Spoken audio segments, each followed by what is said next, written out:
Alors que tu l'adores, il essuie les larmes de ton cœur. Alors que tu l'adores, il apaise les tempêtes de ta vie. Alors que tu l'adores, il t'encourage et te dit je suis à toi. Les hommes peuvent t'abandonner, il ne t'abandonnera jamais. Est-ce que tu peux le dire sans micro?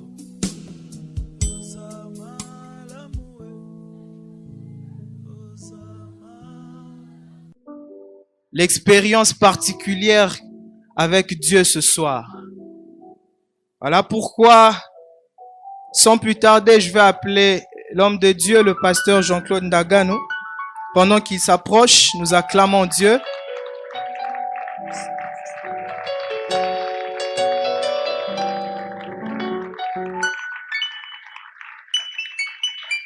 Acclamons le Seigneur, acclamons le Seigneur, acclamons le Seigneur, acclamons Jésus, acclamons Jésus, acclamons Jésus, acclamons Jésus.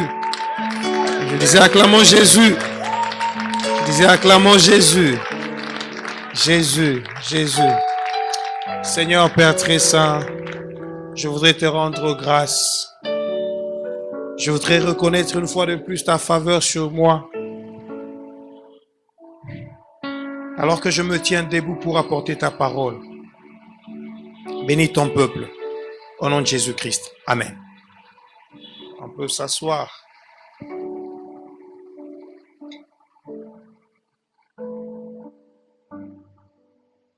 Bien-aimé le Seigneur, c'est, comme je le disais, une faveur, une grâce pour moi que de me retrouver au milieu de vous.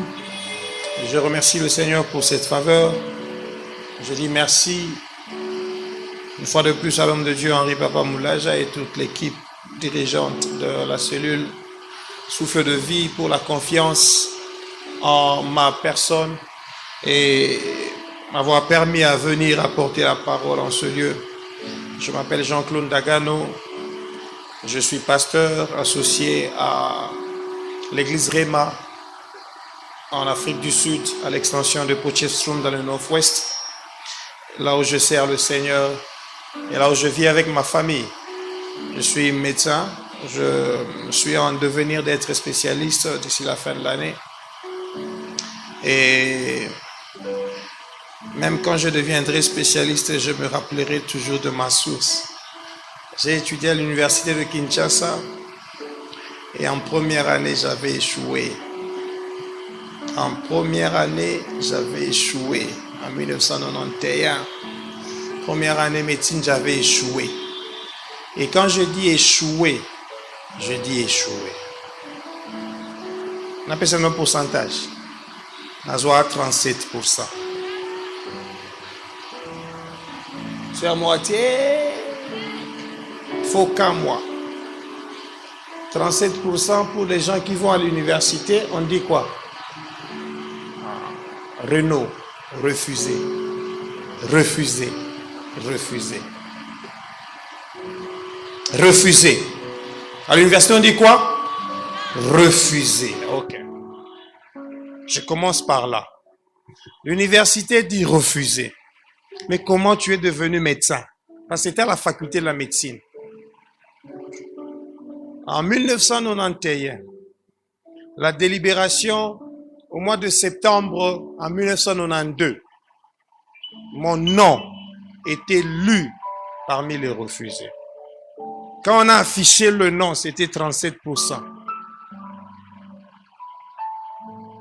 Refusé. L'université dit refusé.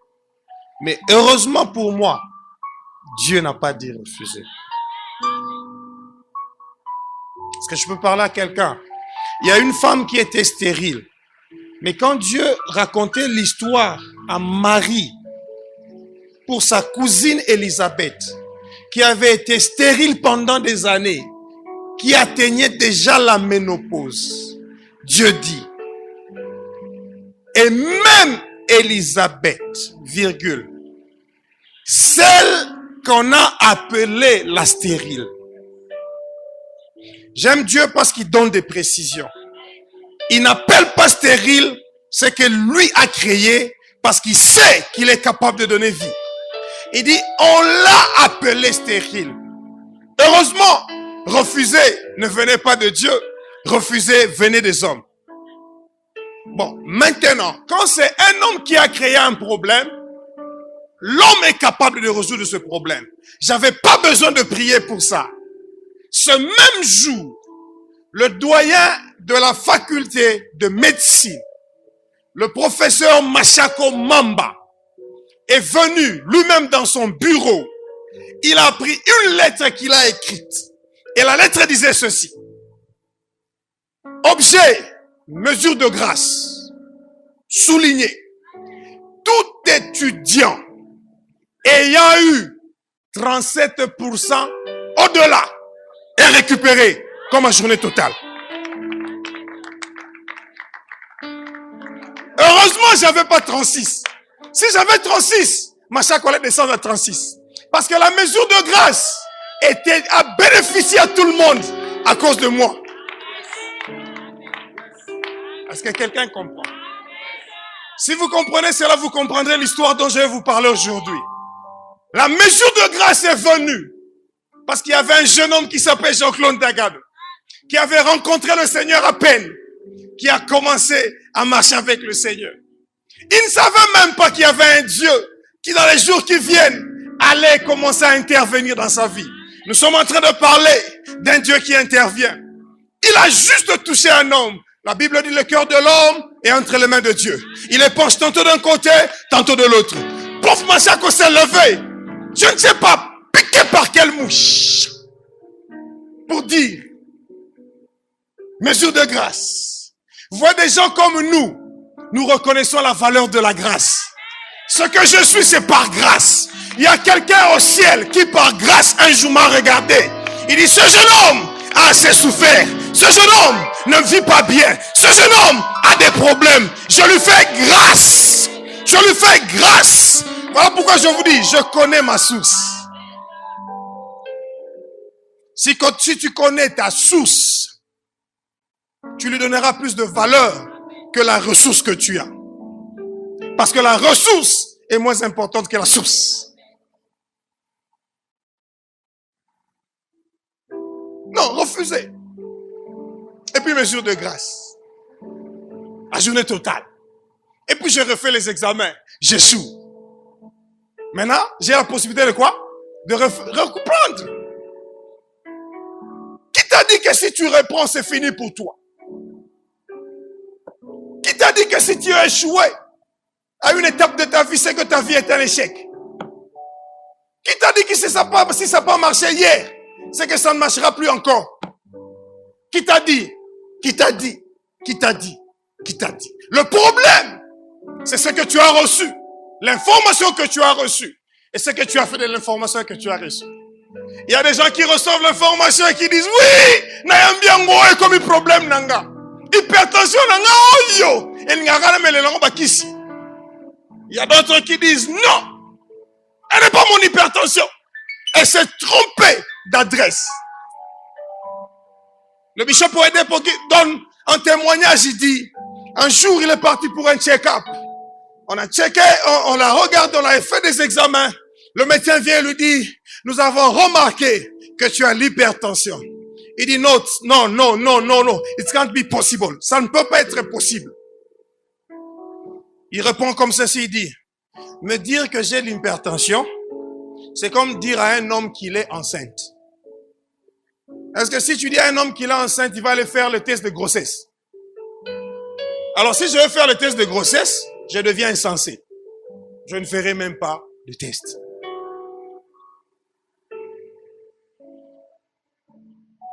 Il a aujourd'hui 62 ans. Il avait 41 ans à cet âge-là. Il n'a jamais eu l'hypertension. Alléluia. Quand Dieu intervient, nous avons commencé à parler. Nous avons dit, quand Dieu intervient, premièrement, nous avons défini l'intervention de 8 manières. Et nous avons déjà présenté les 4 premiers. Dieu agit. Il joue un rôle dans la vie de quelqu'un. Quand il intervient, il se mêle d'une action, d'une situation qui est en cours, en vue de pouvoir influer les cours de l'événement. Troisièmement, nous avons dit quand Dieu intervient, il prend part à une action pour régler un problème. Et quatrièmement, nous avons dit que quand Dieu intervient, il fait cesser un phénomène qui est néfaste. Il vient enrayer une situation dangereuse. Et ce soir, je vais encore nous donner 2 autres définitions. Et nous allons terminer par là. Alors que j'étais assis là-bas, il y a quelque chose dans la Bible que j'ai déjà lu. Mais on dirait que j'avais jamais lu ça comme cela. Quand je me suis assis là-bas, le Seigneur a commencé à ouvrir mon intelligence sur l'histoire de Jean chapitre 11. Lazare. Une histoire que vous connaissez très bien, que moi je connais très bien, que j'ai même prêché plusieurs fois.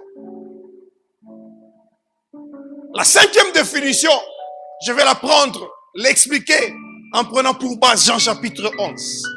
Intervenir veut dire procéder à une intervention chirurgicale pour réparer une chose ou pour sauver la vie. Ok. Il y a des gens qui ont, il arrive que quelqu'un ait mal ici. Il a mal ici. Et il va chez un médecin. Le médecin l'examine. Le médecin lui dit, tu as une appendicite. Et parce que tu as une appendicite, je dois faire une intervention chirurgicale. Et il t'emmène à la salle d'opération.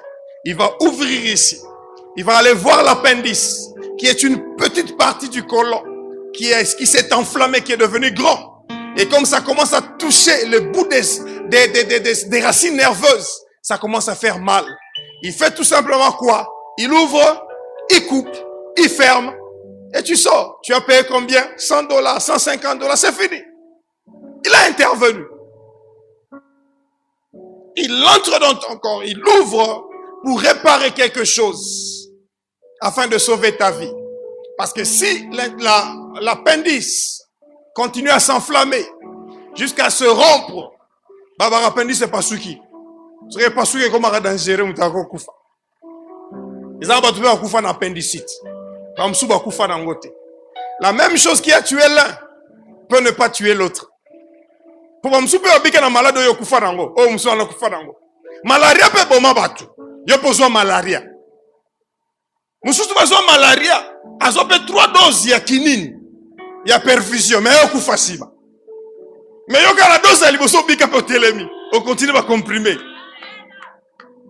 Le même problème. Mais agissant dans la vie de chacun différemment, dépendant de l'intervention. Soit de toi-même, soit d'un être dehors en toi. Alléluia. Jean chapitre 11 parle de quelqu'un qui s'appelle Lazare. L'intervention dit ceci, ou le premier verset, l'introduction dit, il y avait un homme malade. Lazare de Béthanie, village de Marie et de Marthe, sa sœur. Il y avait un homme malade. C'était le problème. Il était malade. Quand on parle de Marie, on dit Marie, c'était cette Marie-là qui avait oint Jésus, ou les pieds de Jésus avec ses cheveux. Et c'était son frère qui était malade. On est en train de nous... En fait, l'écrivain ici veut nous faire voir la relation entre Jésus et cette famille. Non seulement que cette famille prenait soin de Jésus, le nourrissait quand il passait à Béthanie, mais un jour la sœur de Marthe de Lazare avait essuyé même les pieds de Jésus avec les cheveux, c'est ses propres cheveux. Alors ces mêmes sœurs-là que Jésus connaissait, ce n'étaient pas des personnes étranges. Je suis en train de parler des gens que Jésus connaît. Ils vont envoyer un message à Jésus pour dire, Seigneur, voici celui que tu aimes. Ah, il précise encore que Jésus aimait Lazare. Celui que tu aimais quoi? Est malade. Un problème est posé à Jésus. Maintenant, elles commencent à attendre. Elles savent que Jésus, partout où il est en train de partir, il guérit des gens. Il guérit même des gens qu'il n'a jamais vus. Mais Jésus ici, nous connaît nous. Aebi famille na biso. Souvent les qui na Béthanie, alia que pas na biso. Les gens prenaient soin de Jésus, espérant qu'un jour, s'il y a un problème, Jésus fera aussi quelque chose. La Bible dit, après qu'il ait entendu cela, Jésus passa encore 2 jours là où il était. Pour Jésus, ce n'était pas une urgence, mais pour cette famille, c'était une urgence. Il y a des gens comme cela qui vont te dire, pasteur, quand on a un problème, on a quitté. Parce qu'on espère que quelqu'un vienne intervenir directement. Jésus a entendu cela. Il a encore passé 2 jours là-bas. Pourquoi? Parce que Jésus a dit, cette maladie n'est point à la mort, mais elle est pour la gloire de Dieu, afin que le Fils de Dieu soit glorifié par elle. Je voudrais que nous puissions ouvrir une parenthèse avec vous. Jésus avait-il menti ou non? Que la maladie n'était pas à la mort? Jésus a menti? Il n'a pas menti, Jésus n'a pas menti. Il ne ment d'ailleurs jamais. Mais humainement parlant, quand vous regardez l'histoire, qu'est-ce qui est arrivé? Lazare est mort. Non seulement qu'il est mort, il a été enterré. Non seulement qu'il a été enterré, le 4e jour est arrivé. Au 4e jour, lorsque le peuple juif déclare qu'une personne est réellement partie, son esprit est emporté. C'est-à-dire Jésus reçoit la nouvelle d'une personne qu'il aime beaucoup. Mais cette personne est morte. Jésus n'est pas intimidé par la situation. Jésus n'a même pas... Comment je peux dire? Il ne tremble pas devant ce problème. Régulièrement, des gens qui ne tremblent pas devant les problèmes sont des gens qui ont la solution.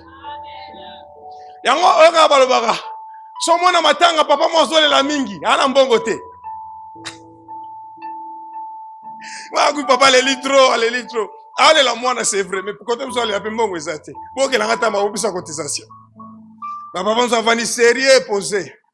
Ça va être ma calcul déjà. Pam, pas cercueil, ça autant. Pam, non, ben d'ara côté na coquillos. Alléluia. C'était une parenthèse. Peut-être j'étais en train de blaguer un peu.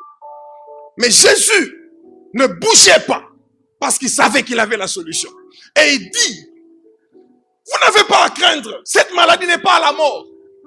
Jésus disait, cette maladie ne va pas le conduire à une mort qui va le garder mort. Il disait, cette maladie ne va pas mener Lazare à une mort qui va le garder mort. Voilà pourquoi il dit, mais c'est pour la gloire de Dieu. Quelle gloire? Que les gens constatent que Lazare est mort selon eux. Que les gens constatent que Lazare a été enterré selon eux. Que les gens constatent que la grosse pierre a été posée au-dessus. Et qu'on a compté 1 jour, 2 jours. Jésus savait que pour arriver à Béthanie, il devait faire 2 jours de marche. Il dit, restons encore 2 jours ici, et puis nous allons marcher pendant 2 jours. 4 jours. Il y a des gens qui regardent, qui disent, mais son problème, c'est que le temps qu'il veut qu'il fasse cela pour toi n'est pas encore arrivé pour lui. Parce que lui, le problème avec lui, il veut pas qu'il fasse quelque chose qui soit comme si c'est un homme qui a fait cela. Il faudrait que ce qu'il vient faire là-bas, son intervention doit être vraiment surnaturelle pour que le naturel vienne à reconnaître qu'il est Dieu. Parce que toute intervention de Jésus, c'est pour qu'il trouve gloire à cela. La Bible dit, il leur a dit cela. Et la Bible maintenant dit, or, Jésus aimait Marthe et sa sœur et Lazare. Pourquoi il y a cet or? C'est un contraste pour dire, si vraiment Jésus, toi tu les aimais, tu devrais venir directement. Voilà pourquoi même les gens du quartier qui ont vu Jésus venir, Marthe pleurant, Jésus frémissant, ils ont dit quoi? Jésus au moins dans ma baie. Si vraiment il aimait Lazare, et lui qu'on a entendu, il a ouvert les yeux des aveugles partout. Pourquoi ne serait-il pas venu quand Lazare était malade, afin que Lazare ne mourût point? Pourquoi? Parce que pour eux, ils étaient sûrs que quand quelqu'un est mort, il est parti, c'est fini. Mais pour Jésus, la mort n'était pas la fin. Le problème avec Jésus, c'est qu'il ne voit pas la chose telle que toi tu la vois. Le problème avec Jésus, c'est qu'il n'appelle pas problème, c'est que toi tu appelles problème. Le problème avec Jésus, c'est que des choses que toi tu vois grand, il les voit petit. Le problème avec Jésus, c'est que la solution à ton problème, lui sait qu'elle existe déjà, mais toi tu ne sais pas encore. La Bible l'appelle Alpha et Oméga. Pourquoi? Parce que lorsqu'il a commencé une chose, je vous ai dit, il la termine toujours. Lorsqu'il te dit que tu es grand et que tu es encore petit, c'est parce que lui, il avait déjà marché. Il est parti dans ton futur. Il est omniscient, il est omnipotent, il est omniprésent. En arrivant dans ton futur, il t'a vu grand. Costa Luleka grand. Il t'a vu là, il te laisse là. Il rentre dans ton passé, à ton présent aujourd'hui. Marche maintenant. Je te dis, tu es grand. Maintenant, toi, tu te regardes, ne connaissant pas ceux qui se trouvent de l'autre côté. Ah, voilà la valeur de la prophétie. La prophétie est une prédiction de Dieu pour ton futur, afin que tu l'atteignes un jour. Si tu as reçu une prophétie, écris-la toujours. Mais ici, Jésus ne prophétisait pas. Ici, Jésus leur disait des choses qui allaient arriver maintenant. Il dit, cette maladie n'est pas pour la mort, mais cette maladie, c'est pour que Dieu puisse trouver gloire à cela. Alors, après 2 jours, il a dit aux disciples, retournons en Judée. Bon, frère, regardez, problème, disciple à Jésus. Quand Jésus leur dit retournons en Judée, qu'est-ce qu'ils ont dit à Jésus? Maître, il n'y a pas longtemps, on a cherché à te lapider en Judée. Toi, tu veux encore nous amener en Judée? Il n'y a pas longtemps. Frère, tu peux arrêter ça, s'il te plaît? Il n'y a pas longtemps. Quand on a cherché à te lapider en Judée. Toi, tu veux encore nous ramener en Judée. Mais, ma disciple,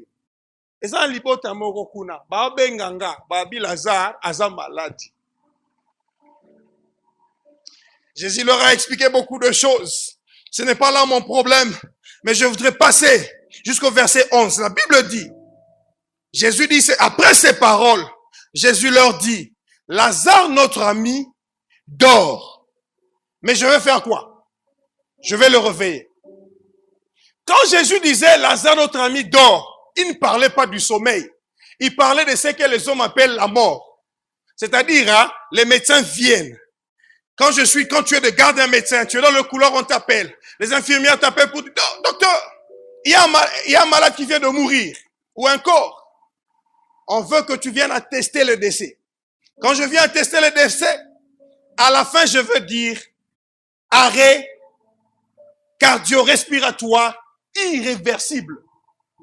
C'est-à-dire, j'ai regardé que les pupilles se sont dilatées, les extrémités sont froides, il n'y a pas de pouls cardiaque, il n'y a pas de respiration. Je conclus, arrêt cardio-respiratoire irréversible. Irréversible veut dire qu'on ne peut pas remettre. C'est ce que les médecins avaient donné comme conclusion pour Lazare. Il y avait même déjà un certificat de décès avec cause de la mort. Et ce certificat de décès, on l'amène où? Au bureau de la zone, au niveau de l'état civil, pour aller enregistrer les gens qui étaient malades, qui étaient mariés et les gens qui sont morts. Si les statistiques devaient sortir le lendemain, Lazare était déjà moins. C'est-à-dire dans votre quartier, vous étiez 275. Mais Lazare est mort, était déjà des statistiques échangées, 274. Est-ce que quelqu'un me comprend?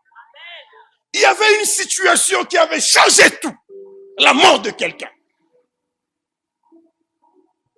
Jésus dit, Lazare, notre frère, dort, notre ami dort. Et je vais aller le réveiller. Frère, je vais vous expliquer une chose. Si je te dis, ce corps, c'est un mort, ressuscite-le. Je sais ce que tu vas faire. La première chose, tu vas clouer les manches de ta chemise. Parce que c'est un problème sérieux. Tu vas être prière, il y a cafou. Mais si je te dis, ce monsieur-ci dort, réveille-le. Tu n'as pas besoin de faire ça. Tu viens seulement. Ndeko, Boni, Lamouka. Qu'est-ce que cela vous dit? Jésus était en train de dire, ce problème, c'est un petit problème. Quelqu'un qui dort, tu n'as pas besoin d'une prière avec jeûne pour le réveiller. Même si tu ne le réveilles pas, il va finir par se réveiller lui-même. Alors les disciples regardent Jésus. La Bible dit, les disciples disent, Seigneur, mais s'il dort, il sera guéri. Alors les disciples voulaient dire, Donc, il n'y a même pas besoin pour nous de partir là-bas. S'il dort, alors qu'on nous a dit qu'il était malade, c'est-à-dire s'il dort, c'est qu'il sera guéri. Il se réveillera, il marchera. Maintenant, Jésus a compris que eux ne comprenaient pas.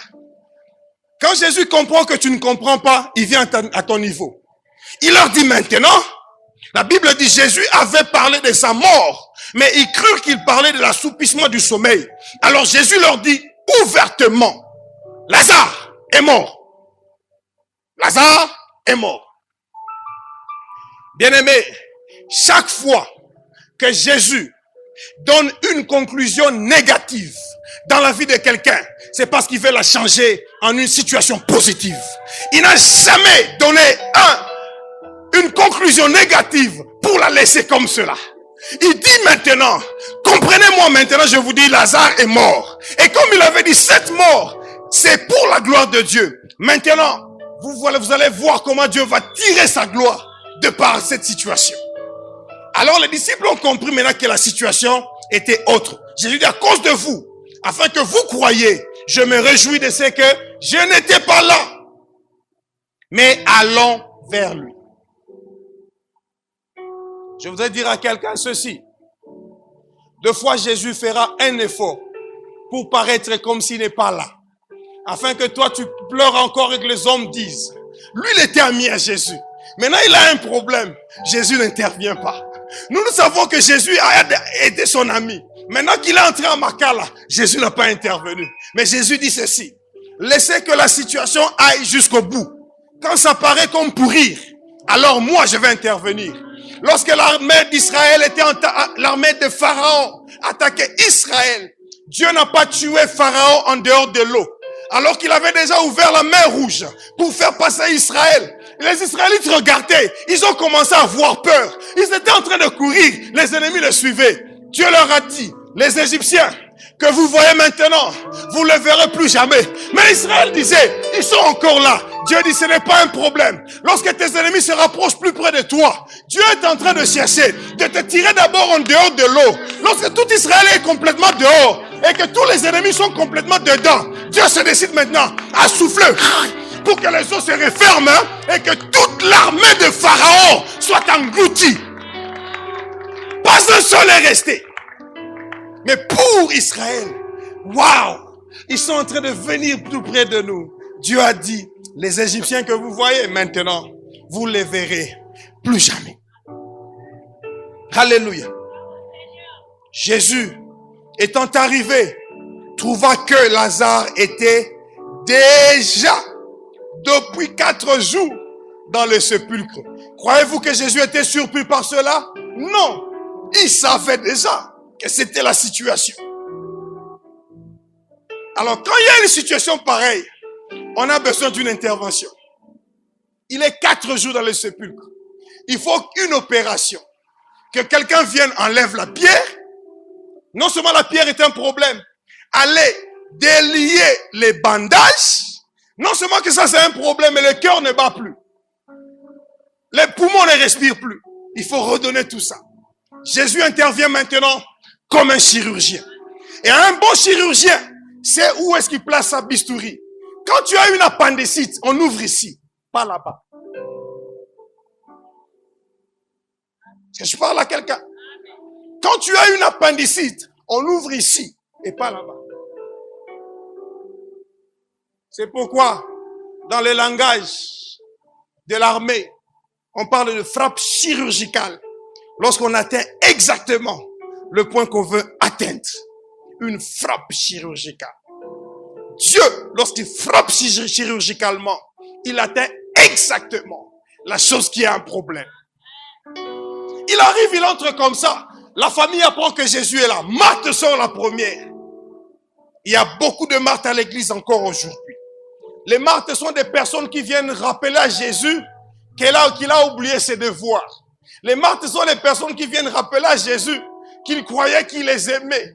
Ce sont des gens qui viennent pour dire, Seigneur, j'avais pensé que tu nous aimais et j'ai pensé que tu viendrais dans cette situation. Marthe dit à Jésus, Seigneur, si tu avais été ici,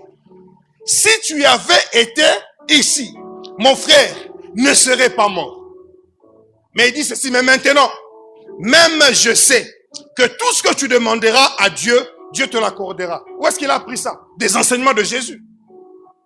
Jésus lui dit, ton frère ressuscitera. Elle répond, oui, je sais. Au dernier jour, quand tu reviendras, mon frère ressuscitera. Jésus dit, non, non, non, non, non, non. Toi, tu n'as pas encore compris ce que je dis. Je ne parle pas de dernier jour. Moi, je suis la résurrection et la vie. Moi, je suis la résurrection et la vie. Dans votre Bible, il y a 7 places dans les évangiles. 7 dans les évangiles où Jésus s'est présenté avec je suis. Il a dit je suis le pain de vie. Il a dit je suis la lumière du monde. Il a dit je suis la porte des brebis. Il a dit je suis le bon berger. Il a dit je suis la résurrection et la vie. Il a dit je suis le chemin, la vérité et la vie. Et chaque fois que Jésus se présente comme je suis, ça se fait suivre d'un miracle. Parce que je suis n'est pas dans le futur, je suis n'est pas l'expérience du passé, mais je suis c'est maintenant. Il dit je suis la résurrection et la vie parce que j'interviens maintenant. Alléluia. Alors elle lui dit oui Seigneur, je crois que tu es le Christ, le Fils de Dieu qui devait venir dans le monde. Ayant ainsi parlé, elle s'en alla. Verset 28. Puis elle fait quoi? Elle appela secrètement Marie, sans dire aux gens. Sans dire aux gens. Ce sont des chrétiens cachotiers. Ce sont des chrétiens qui ne sont pas sûrs des résultats. Ce sont des chrétiens qui ont reçu une prophétie selon laquelle tu vas être enceinte le mois prochain. Asali mois retard. Aobango loba. Na sombana nous test à grossesse. Na kenena nous na sala test. Ce qui est positif n'est dans lobby. Secrètement. Ce sont des chrétiens très sages. Mais deux fois, ça ne marche pas comme ça. La foi n'aime pas cette sécrétie. La foi parle. Elle vient, Marie, le maître est déjà ici. Et il te demande, l'okuta. Est-ce que Jésus avait dit à Marthe, avant m'appeler Marie? Non. Marthe a vu qu'elle a échoué. Elle cherchait quelqu'un d'autre. Pourquoi elle cherchait Marie? Rappelez-vous, la Bible dit, alors que Jésus venait visiter dans la maison, Marthe était toujours occupée à la cuisine pour préparer. Marie était la sœur qui venait s'asseoir au pied de Jésus. Marie était celle qui recevait la parole de Jésus. Marie était celle qui avait la foi de la parole. Marthe était la secrète qui ne connaissait rien. Et se dit, dans une situation pareille, pour que l'intervention vienne, on a besoin d'une Marie. Est-ce que je parle à quelqu'un? Marthe a compris qu'elle ne peut rien. Jésus lui avait dit, Marthe, toi tu te préoccupes pour beaucoup de choses. Marie, elle a trouvé la bonne part. Et cette part ne lui sera jamais. Quelle était la part? La parole. Et la parole, c'est elle, la résurrection et la vie. Marie était celle qui pouvait venir et faire intervenir Jésus. Comprenez ça? Marthe va secrètement pour appeler Marie. Marie vient. C'est pour la première fois que Jésus pleure. Hein? Marie a pleuré. Jésus s'est pleuré. La Bible dit quand il a frémi comme ça, les gens ont dit, non, quand Marie sortait d'abord, les gens ont dit, oh, suivez-les rapidement. Elle part vite encore au sépulcre pour aller y pleurer. Ah, comment la mingi na ikunda pa ya ikunda ndeko na ye. Il n'avait pas l'information que Marie avait reçu l'information que Jésus était là. Lorsque toi tu iras pour ton intervention, les gens te verront encore sortir comme chaque jour avec ta Bible. Ils disent, eh, akeli sur le sambo. Ils ont simba nango kakata so kene mikolo nyoso. Tala kesho akeko lela lisusu. Polanda lela lisusu te. Et ils ne savent pas que toi tu as reçu l'information que Jésus est en train de venir pour ton intervention. Et toi tu as la parole qui va bouger le cœur de Jésus afin que ton intervention vienne à être maintenant. Afin que Jésus ne soit pas jeté. Afin que Jésus ne soit pas je serai. Afin que Jésus soit je suis.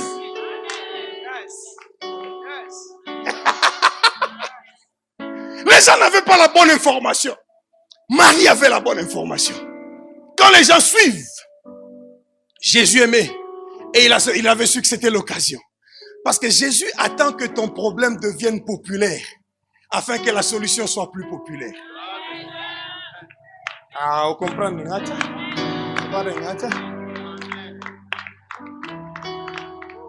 Quand Marie courait pour partir, tous les gens qui étaient à la maison l'ont suivi. Bon, les Samaritains, Maria qui est sur un coup de Tolandaï, Baïta Langulupa, Bakuminga au quartier, Maria qui est sur Kolela, Tolandaï, Tobendaï. Alors quand ils sont arrivés, ils ont vu autre chose. Elle n'allait pas pour aller pleurer. Elle est partie pour faire autre chose. Je me rappelle un jour dans la Bible, il y avait un jeune homme de 17 ans. Il était derrière le troupeau de son père. Il était là en train de garder les brebis de papa. Un jour, papa lui a dit, David, lève-toi. Je veux que tu ailles sur le champ de bataille. Apporte ce pain à tes frères et amène-moi leur information. Quand David est arrivé là-bas, il a trouvé qu'il y avait de la bataille. Il arrive pour chercher qu'est-ce qui se passe ici? On dit Goliath est en train de nous défier. Maintenant, qu'est-ce qui va arriver à quelqu'un qui va tuer Goliath? Non, si quelqu'un tue Goliath, le roi a dit, il lui donnera sa fille. David dit, ça devient intéressant. Le grand frère de David qui a trouvé David parler, il s'appelle Eliab. Il est venu dire, David, tais-toi. Je connais ta malice et ton orgueil. Tu es venu ici pour voir la bataille. Grand frère, est-ce que vous êtes orgueilleux? Non, ma question. Grand frère, est-ce que vous êtes malicieux? Non, posez ma question. Et pour ton information, quelque chose que tu ne sais pas, je ne suis pas venu voir la bataille. Dieu m'a envoyé pour terminer la bataille. Les gens croient qu'ils ont l'information, mais ils n'ont pas l'information que toi tu as. Même quand tu es en train de pleurer, tu pleures chaque jour. Les gens croient que tu vas continuer à pleurer tous les jours. Même quand tu as demeuré dans ces noirs, les gens ont cru que ça va rester comme cela. Mais il y a une parole qui a dit, les ténèbres ne régneront pas toujours. Si les ténèbres ne régneront pas toujours, au moins de l'autre côté, il y a quelque chose qui me dit, mon Dieu à moi s'appelle l'Éternel. Lui, il régnera toujours. Ça dit, sur les ténèbres, il va régner. Sur les maladies, il va régner. Sur les difficultés, il va, même sur la mort. Marthe a rencontré Jésus. Et Jésus est venu. Il est venu. Il a rassemblé toutes les personnes. Il est arrivé à la pierre, devant le sépulcre. Il a fait une prière. Il dit, Père, je te remercie de ce que tu m'as exaucé. Et je savais déjà que tu m'exauces toujours. Mais c'est pour ces gens qui sont autour de moi ici que je suis en train de le faire. Il dit aux gens, enlevez la pierre. Je suis sûr et certain que les gens qui ont vu Jésus disent, Talapetio m'a ramené en salle. Nous le connaissons, ce jeune homme. Il est toujours orgueilleux comme ceci. Même quand il était charpentier de leur papa ici. Jésus savait ce qu'il faisait. Au sépulcre, il a dit ceci. Lazare sort. Il a dit quoi? Lazare sort. Ça, c'est l'intervention de Jésus. Jésus est arrivé au sépulcre pour y faire quoi? Il est allé au sépulcre pour sortir Lazare du tombeau. Et il a parlé exactement à Lazare. L'intervention de Jésus viendra avec une précision. Lorsque Jésus vient intervenir, ce ne sera pas pour ton voisin, ni pour ta voisine. Si c'est toi, il va t'appeler par ton nom. Jean-Claude, sors, lève-toi et pars. Et quand il crie comme cela, c'est pour que ton nom soit connu de tous aussi. Même les voisins qui ne connaissaient pas ton nom, ils connaîtront ton nom parce que le jour de l'intervention de Jésus, il a crié ton nom.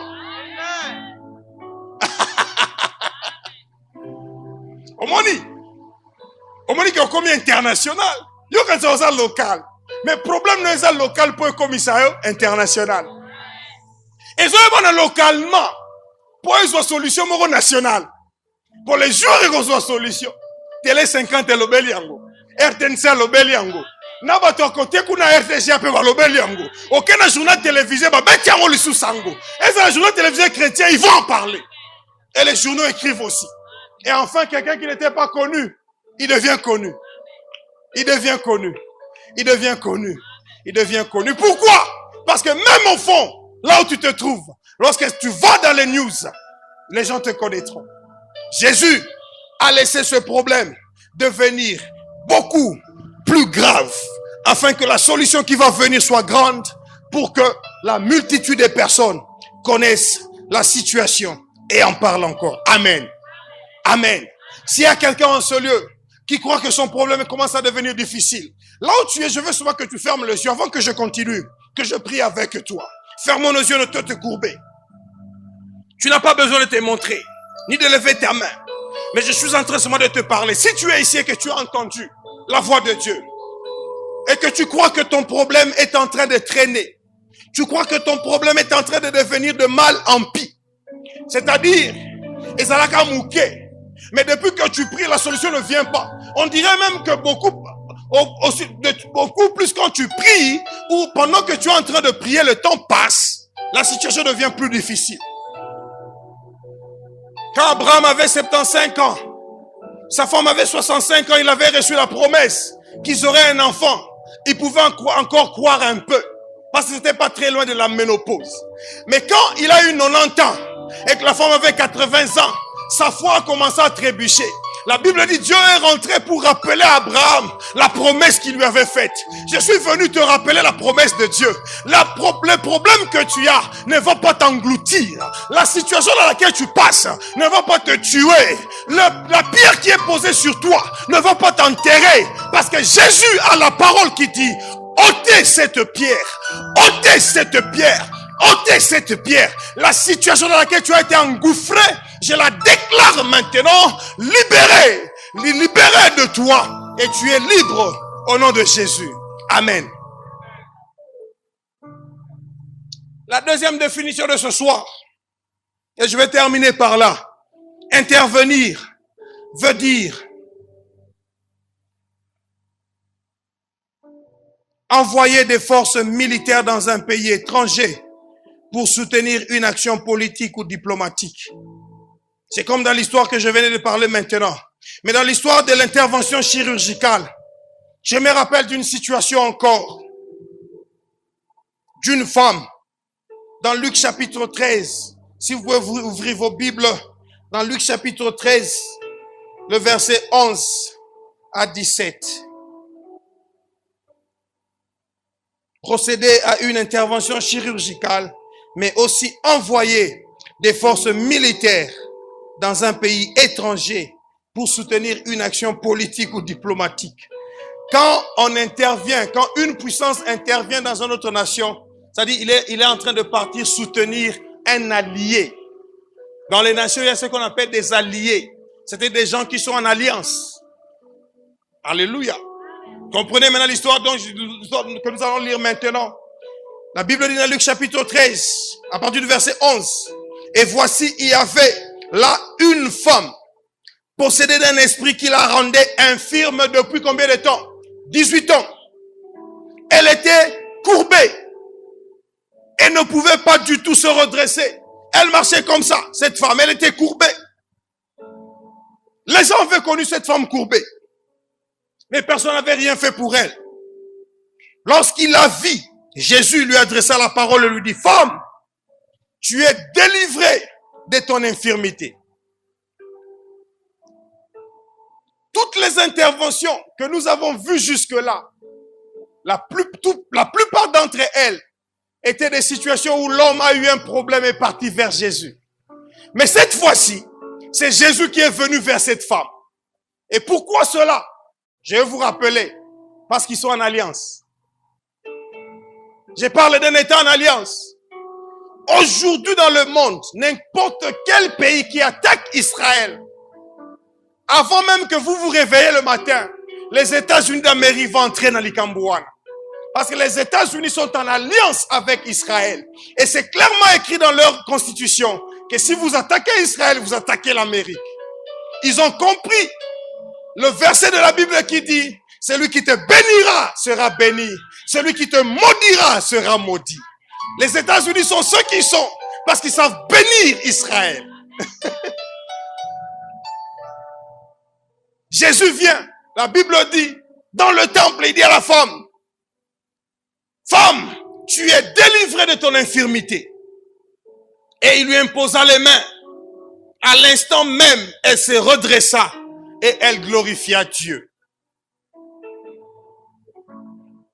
Quand tu es un allié de Jésus ou une alliée de Jésus, Jésus interviendra dans ta situation sans même que tu le saches ou que tu le cherches. Demeure dans l'alliance. L'alliance. L'alliance. L'alliance.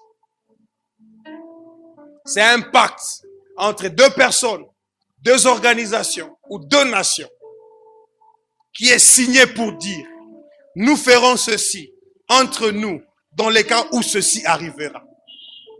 Et c'est que vous savez d'une chose, la Bible dit de Dieu, il respecte l'alliance. Pourquoi? Parce qu'il n'est pas un homme pour mentir. Il n'est pas un fils d'homme pour se repentir. Ce qu'il a dit, ne le fera-t-il pas? Ce qu'il a promis, ne l'exécutera-t-il pas?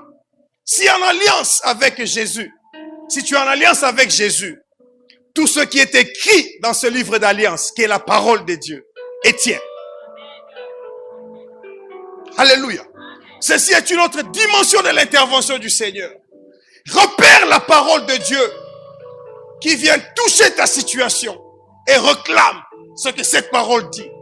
Et l'allié qu'est Jésus viendra accomplir ce qu'il a dit dans l'alliance. Est-ce que je parle à quelqu'un? Je dis, tu as un problème. Repère seulement ce qui est écrit. Repère seulement la parole de l'alliance. Présente cette parole d'alliance. Et Jésus viendra agir. J'ai donné un témoignage quelque part d'où je viens maintenant, j'ai apporté la parole. Je disais, je leur donnais le témoignage d'une femme. Elle est chrétienne. Son mari est pasteur dans une église en Afrique du Sud. J'ai travaillé avec eux lorsque je suis arrivé nouvellement en Afrique du Sud dans l'église du pasteur VI. Il était pasteur à la jeunesse et j'étais en train de le seconder à la jeunesse. Un jour, après s'être marié, le pasteur Eric Chibang, sa femme, elle est Rose Chibang. La femme est tombée enceinte. Elle est partie pour accoucher. Et quand elle est partie pour accoucher, malheureusement, quelque chose s'est produit. Elle a beaucoup saigné. Et comme elle saignait beaucoup, on ne pouvait pas arrêter l'hémorragie. Ils se sont décidés à enlever l'utérus. À enlever l'utérus. À enlever l'utérus. Le pasteur m'a appelé parce que les médecins sont sortis de la salle d'opération pour venir informer au mari. Nous devons enlever l'utérus. Donne-nous ton accord, tu dois signer. L'homme de Dieu m'appelle, il me dit, d'abord en ma qualité de médecin, il me pose la question, docteur, si on enlève l'utérus à ma femme, peut-elle encore accoucher? Je dis oui, spirituellement parlant, non, scientifiquement parlant. Ça dépend à qui tu poses la question.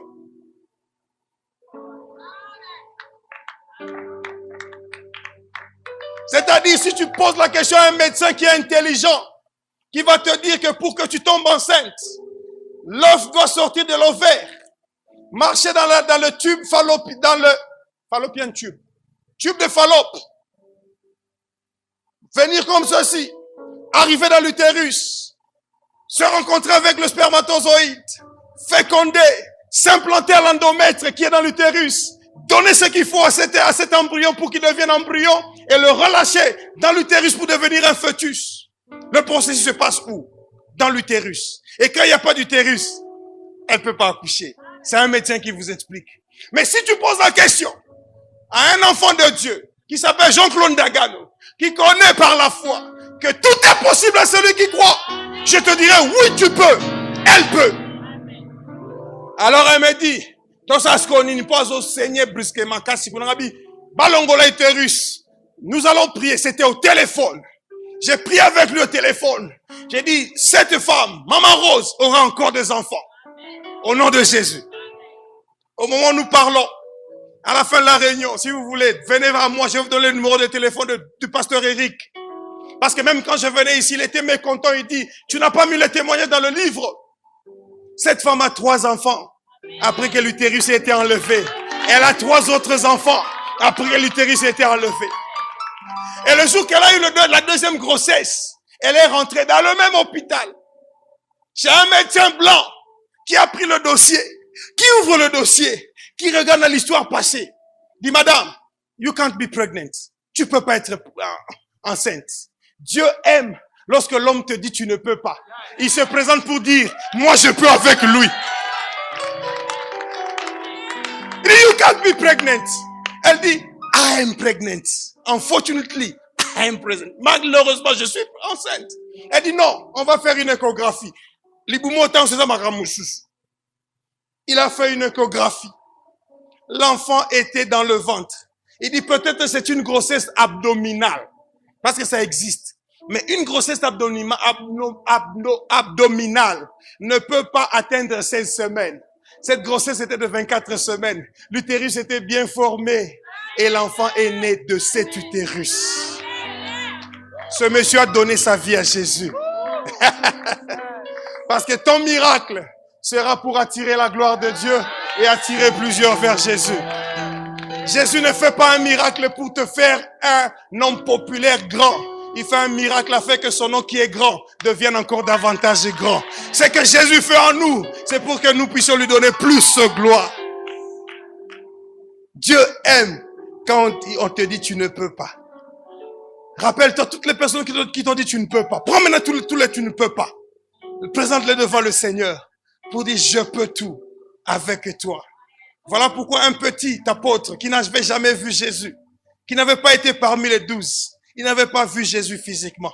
Mais un jour il a dit ceci, dans Philippiens chapitre 3 verset 13. Il s'appelle Paul. Il a dit je puis tout par celui qui me fortifie. Quand il intervient, le faible peut tout faire. Quand il intervient, le malade peut se lever. Quand il intervient, la stérile donne des enfants. Quand il intervient, aïe, aïe, aïe, aïe, aïe, aïe, aïe, le mort revient à la vie.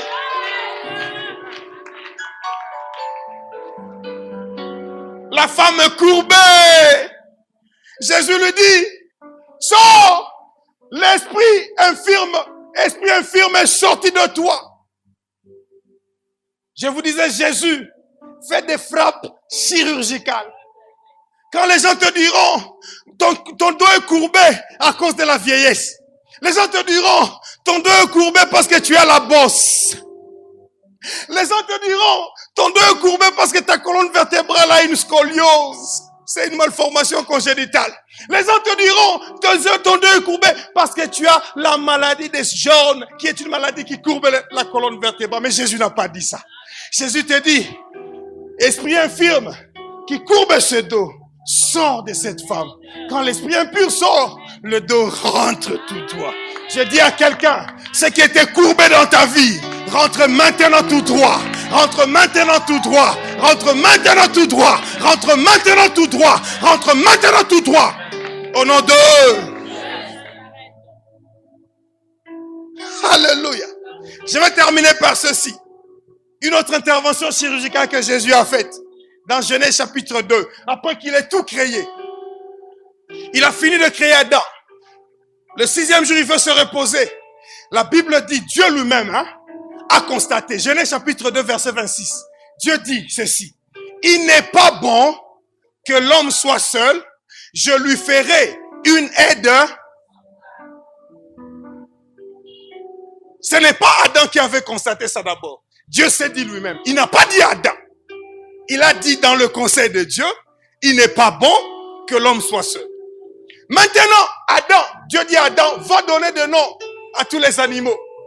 La Bible dit Adam a commencé à donner les noms. Il a donné des noms. Il a donné des noms jusqu'à se rendre compte qu'il n'y avait rien qui lui était semblable. Au verset 20, Genèse chapitre 2, verset 20, 18, c'était là où il avait dit il n'est pas bon. Au verset 20, la Bible dit, et l'homme donna des noms à tout le bétail, aux oiseaux du ciel et à tous les animaux des champs. Mais, pour l'homme, il ne trouva point d'aide semblable à lui. Quand Adam a donné des noms, il n'a pas trouvé d'aide semblable à lui. Le problème avec toi, c'est que tu ne sais pas que Dieu sait déjà, que toi tu sais, que ton problème là que tu connais n'a pas de solution, alors que lui il sait qu'il y a une solution et il avait déjà dit avant qu'il n'est pas bon que tu sois dans cette situation. Quand il a dit il n'est pas bon que l'homme soit seul, Adam ne savait pas que Dieu a déjà dit que sa situation n'était pas bonne. Mais malheureusement l'homme croit que Dieu ne sait pas. Je vais te dire ceci. Ta situation là ne surprend pas Dieu. Dieu sait. Il sait. Il sait. Il sait. Alors la Bible dit, il fit tomber l'homme dans un sommeil profond. Problème là, on dit la thé. Vous avez agité trop. On a la thé. Il faut un mot là, la rose ou rabandoto. Vous voyez que ce là, il m'a bien. Au l'autre, vous êtes aux États-Unis, alors vous êtes en Ngaba. Ce gars-là, ils sont toujours en Ngaba. L'autre États-Unis. Au sein comme les États-Unis, mais dans d'autres comme les États-Unis. Il y a un là les habits. Et même en place belé. Nabi kolala. Nabi kolala. Nabi kolala. J'étais en train de parler du repos. Le repos, c'est en Jésus-Christ. La personne qui est créée selon l'image d'Adam doit revenir dans l'image de Jésus. Le nouvel Adam est resté dans le repos de Dieu. Je suis en train de parler à un Adam qui sait qu'il est dans le nouvel Adam, qui doit rester dans le repos. Parce que Dieu, dans son conseil, a déjà pris la décision de régler son problème. Le problème, c'est toi. Tu ne veux pas entrer dans le repos. Repose-toi. Avec ou sans problème, je me repose. Je me repose. Je me repose. Voilà pourquoi il a même dit, qui, même par les soucis, par ses soucis, peut-il ajouter une seule coudée à sa vie? Tes inquiétudes, tes agitations ne changent rien à la situation que tu as. Repose-toi. Repose-toi. Dors. Sois en sommeil. Quand il est en sommeil, maintenant Dieu vient agir. Quand Adam était busy, occupé à donner le nom, Dieu n'a rien fait. Pourquoi? Parce que la solution qu'il veut te donner doit venir de tes côtes. S'il ouvre tes côtes pendant que tu es debout, tu auras mal. Il doit te donner l'anesthésie afin que tu dormes. Il va ouvrir, faire sortir le corps, la femme. Et quand tu te réveilleras, la solution est là. Et Adam dit, voici, cette fois-ci, je vais annoncer à quelqu'un qu'il y a une cette fois-ci qui vient. Les autres fois n'étaient que deux fois. Mais la foi qui vient, elle sera cette fois-ci. J'ai trouvé l'os de mes os, la chair de ma chair. L'intervention est venue seulement lorsqu'il était endormi. Le repos de Dieu fera venir son intervention en toi. Pourquoi? Parce que quand tu es agité et tu t'agites trop et que la solution vient, tu croiras que tu as reçu cela à cause des agitations. Au moins, moi, je suis la mingi. Allez, maman, allez. Yoko kota koto. Pesanga bombo. Betty, si tu as un peu bombo, ça l'ini. Ati kolé là. Agitation, moi, dans le prochainement, si on a un bonbon, na rolé là. Anzamba linga ba blague ninga onati. Olele atikio. Ana le lara trop.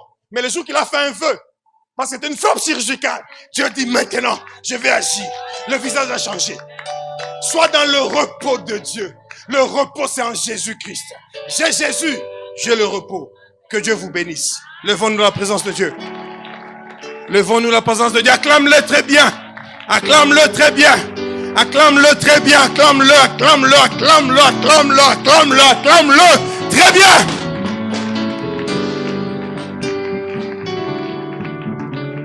Si vous êtes édifié par cette prédication, vous avez besoin de prières ou d'un soutien spirituel, appelez-nous au plus 243 82 29 00 121 plus 243 82 29 00 121 ou écrivez-nous sur notre page ou compte Facebook de la cellule Souffle de Vie.